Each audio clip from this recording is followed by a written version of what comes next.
থেকে 10,000 কম্বল বিতরণ অনুষ্ঠান, সেই সঙ্গে আজকে ফুরফুরা শরীফের বিভিন্ন মাদ্রাসা এবং ফুরফুরা শরীফের যে সমস্ত দুস্থ মানুষ আছে সকলের উপস্থিতিতে এবং মঞ্চে বিশিষ্ট ব্যক্তিবর্গের উপস্থিতিতে আজকের এই অনুষ্ঠান প্রতি বছরে মজারদেবী অনাথ ফাউন্ডেশনের পক্ষ থেকে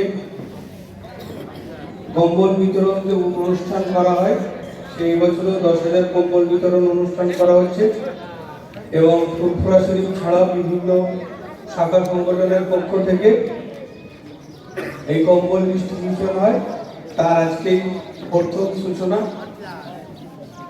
শুরু হচ্ছে এবং আজকের কম্বল বিতরণ অনুষ্ঠান শুরু হচ্ছে। এরপর থেকে আগামী জায়গাতে হবে।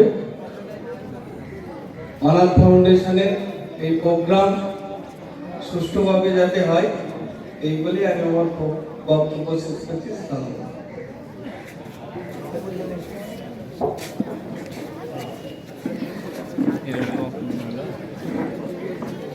আপনারা জানেন যে প্রতি বছর ফুরফুরা দরবার শরীফ মজারদেবী অনাথ ফাউন্ডেশনের